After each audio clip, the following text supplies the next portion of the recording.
Well, as promised, here's part 2 of Rebutting an Atheist who tries to disprove the fine-tuning argument. So, without further ado, let's get into it.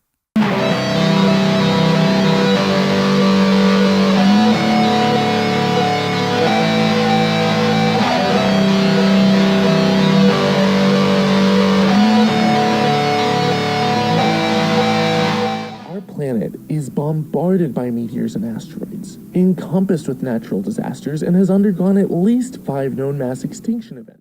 I just want to point out that the reason that they say there are 5 mass extinction events is because of fluctuations in the fossil record that are accounted for by other theories, but nobody wants to talk about them because they're made by those crazy creationists. Only a fool would say that this planet is intelligently designed. Only a blind lunatic would call it fine-tuned for human life when everything around us is trying to wipe us out. Now note here, this is when he does that sleight of hand again. Instead of talking about life in general, he begins to narrow it down to human life. This is him trying to insert theology into the fine-tuning argument, when theology clearly doesn't belong in the fine-tuning argument. We're not talking about human life. We're not talking about purpose. We're not talking about the purpose of the universe being to accommodate human life. We are talking about life in general, and whether chance could do it or an intellect could do it. What was more likely? The parameters for life aren't nearly as narrow as we once thought. In the 19th century, it was speculated that man could not survive speeds greater than 50 miles per hour. To show just how laughable that assumption is, astronauts on the Apollo 11 reached speeds of 24,790 miles per hour. Creationists think that the window for life is so tiny. But let's take a look at the tardigrade. This little guy can survive temperatures as low as minus 328 degrees Fahrenheit. That's minus 200 Celsius. And as high as 300 degrees Fahrenheit, or 148.8 Celsius. Radiation? No problemo. They can take doses 1,000 times the lethal dose for humans, and can live on in pressures 6,000 times higher than that of our atmosphere. And we've even found other bacteria that can survive in outer space. The fact is, we just don't know what the limits of life are. Sure, we've adapted to this planet, but the requirements for life in other circumstances may be broader than we ever thought possible. If we'd been born in a hotter planet, we would have likely evolved from thermophiles, and would have evolved better cooling mechanisms or internal systems that thrive in heat. Would you then say that that planet is so fine-tuned for life? I like this one because he's like, see, look how fast we can go, and look how bacteria can survive such extreme environments. Of course we're not necessarily fine-tuned. But you're sitting here going, that's not the same thing as the entire universe disintegrating because it's going too fast. We're not really talking about the same thing. But it's okay. He's going to get into the constants of the universe. We're getting there. But what about the constants of the universe? The force of gravity is determined by the gravitational constant. If this constant varied by just 1 in 10 to the 60th parts, none of us would exist. That seems pretty crazy, but here's what an actual physicist has to say about it. There's a famous example that theists like to give, or even cosmologists who haven't thought about it enough, that the expansion rate of the early universe is tuned to within 1 part in 10 to the 60th. That's the naive estimate back of the envelope, pencil, and paper you would do. But in this case, you can do better. You can go into the equations of general relativity, and there is a correct, rigorous derivation of the probability. And when you ask the same question using the correct equations, you find that the probability is 1. All but a set of measure 0 of early universe cosmologies have the right expansion rate to live for a long time and allow life to exist. Or here's another one. Consider the expansion rate of the universe. This is driven by the cosmological constant. A change in its value by a mere 1 part in 10 to the 120th parts would cause the universe to expand too rapidly or too slowly. In either case, the universe would, again, be life-prohibiting. One of the worst fine-tuning problems in nature, which is one of the ones I first proposed, the cosmological constant problem, the dark energy in the universe, the biggest mystery of the universe, that looks like it's incredibly fine-tuned, 120 orders of magnitude, the worst fine-tuning problem in nature, and Dr. Craig will jump up and say, look, if it was a lot bigger, we wouldn't have humans. Well, it turns out if it was precisely 0, which is a much more natural number, more life would form. All right, there's a bunch of points to get here because now we're finally starting to get into the technicalities of it. Sort of. I like to point out first that I think it's kind of funny how he's like, well, here's what a real physicist says. Okay, listen, buddy. Most physicists agree with that number. It's not like Sean Carroll's the only physicist out there. It's not like creationists just made that number and pulled it out of a hat. No.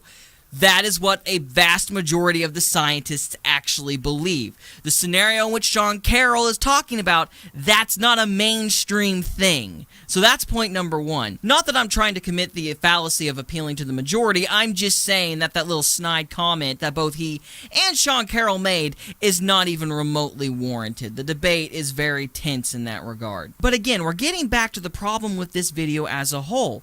He's trying to knock down specific arguments in the fine-tuning argument in general. You can't do that because it's an inductive argument. You can't pick and choose which little things are the weakest and start trying to knock them down, because the argument as a whole is meant to build a cumulative case. There are too many individual arguments that can be made that you can just knock them all down. It can't happen. If you're wanting to try to defeat the fine-tuning argument, what you have to do is you have to establish that chance is more likely than a creator or some sort of intellect. Which takes me to Sean Carroll and Lawrence Krauss's comments. Now, William Craig actually wrote a rebuttal to Sean Carroll's comments on this topic, but I think the same thing can be applied to what Lawrence Krauss did as well. Carroll's third objection is essentially a repeat of the first. Fine-tuning is merely apparent, not real, Carroll says. The third point is that the fine-tunings you think are there might go away if you understood the universe better. They might not be apparent. There's a famous example theists like to give, or even cosmologists who haven't thought about it enough, that would be the majority of cosmologists, that the expansion rate of the early universe is tuned within 1 part in 10 to the 60th power. That's a naive estimate, back of the envelope, pencil and paper you would do. But in this case, you can do better. You can go through the equations of general relativity, and there is a correct, rigorous derivation. There's a correct, rigorous derivation of the probability. If you ask the same question using the correct equations, you find the probability is 1. All set of measure 0 of early universe cosmologists have the right expansion rate to live for a long time and allow life to exist. I can't say that all parameters fit into that paradigm, but until we know the answer, we can't claim that they're definitely finely tuned. As already indicated, most scientists do not think that the fine-tuning is merely apparent and will disappear with the advance of physics. This conviction is based on two factors. First, the sheer multiplicity of instances of fine-tuning, and second, the independence of these instances from one to another. Ernan McMullen, a prominent philosopher of science, concludes, "It seems safe to say that later theory, no matter how different it may be, will turn up approximately the same numbers, and the numerous constraints that have to be imposed on these numbers seem both too specific and too numerous to evaporate entirely. A dozen or more constraints have been pointed out. Might they all be replaced? It surely seems a very long shot." The historical pattern has been that when fine-tuning is suppressed at one point, it only gets transferred somewhere else, rather like the stubborn bump in the carpet. For example, appeal to an inflationary era in the early universe to explain the fine-tuning of the universe's expansion rate merely shifts the fine-tuning to the primordial inflation field and the coupling parameter linked to the density fluctuations that eventually became our galaxies. All of these equations are very specific, but not only are they specific, they happened independently of each other at the beginning of the universe. However, if you change one of these equations, then all of a sudden that's going to affect something else in this equation map. Remember, they all have to happen at the same time. So, if you change one thing and all of a sudden life becomes possible, that might affect something else in one of the later equations that makes life impossible. Now, that's the way I understood it. If you understand it differently, let me know. But again, it kind of comes back to the same thing. You might be able to minimize the extreme nature of the problem, but you're never going to create a situation where it becomes apparent that fine-tuning is not needed at all. I mean, even if you're able to knock down one or two of these equations and change things around a little bit, you still have way too many things happening independently of each other in order for it to be some sort of random chance. And there's really no good way to make an equation that could explain that.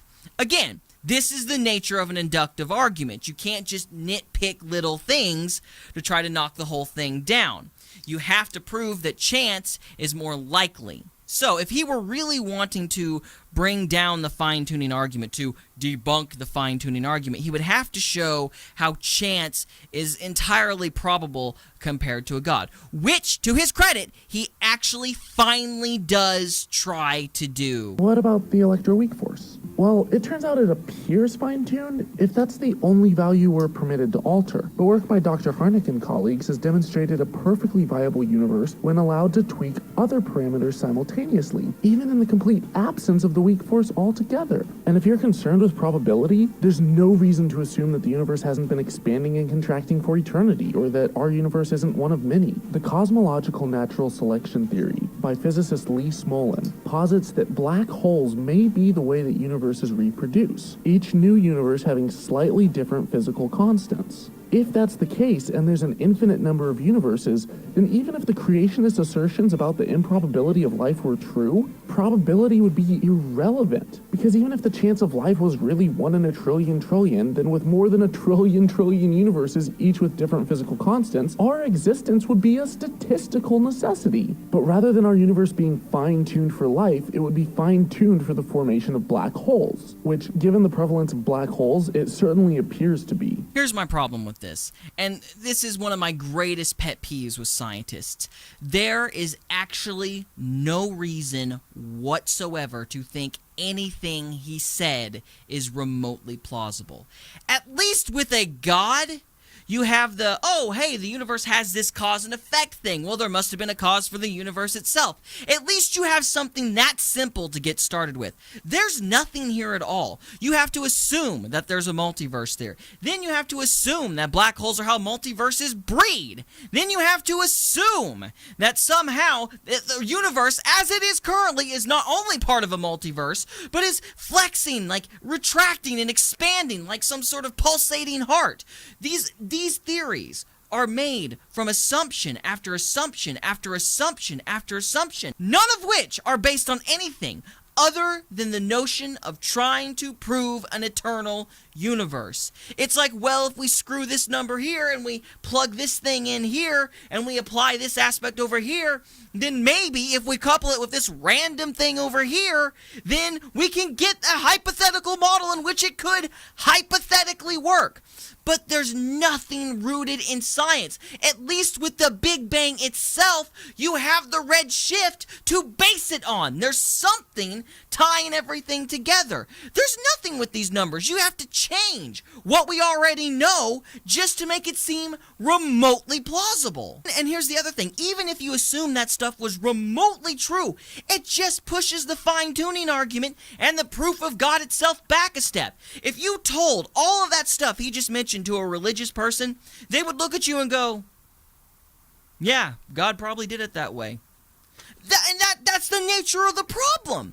The problem is, if you assume there's a set of rules that's holding one universe together, then you have to assume that there's a completely different set of rules holding another universe together, and then a completely different set of rules holding the multiverse together, and at some point you have to go, where do those rules come from? So you do all of this work just to try to prove an eternal universe, and you've accomplished nothing. And this is the thing, even Carroll, even the most famous cosmologists, the most famous anti-theistic cosmologists, all are forced to say, yeah, these theories have problems. But let me translate that for you. It means those theories don't work. To say they have problems is not to go, well, we don't know how this happened. It's to go, these numbers don't add up in certain areas, which means the entire equation doesn't work yet. The simple truth is, as much as they try, as hard as they've tried, and the vast majority of cosmologists have been working on it,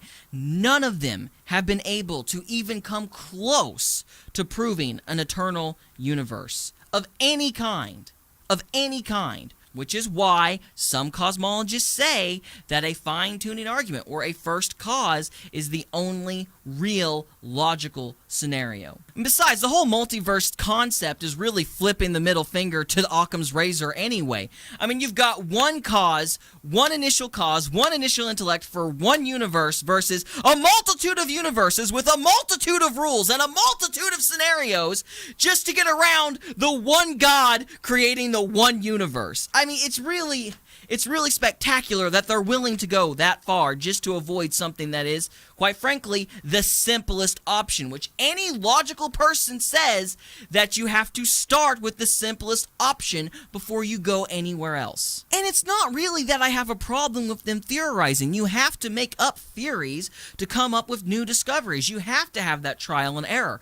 That's part of the process. But to sit there and act like this trial and error process is a rebuttal to the fine-tuning argument and what people have believed for thousands of years, when people are literally scribbling on paper just trying to figure out ways that the universe might possibly be eternal, let alone forget trying to prove it. We're just trying to get a math equation that hypothetically works. To say that is some sort of better option than an initial cause is silly. And the reason it's silly is because philosophy and science are two different things. You can believe that there is a God and that he made the universe and still be a scientist. You can believe that there is no God and the universe is eternal and still be a scientist, because both of you are studying the laws of nature and how the mechanics of the universe works. You don't have to agree about how the universe got here or how the mechanics of the universe came into being.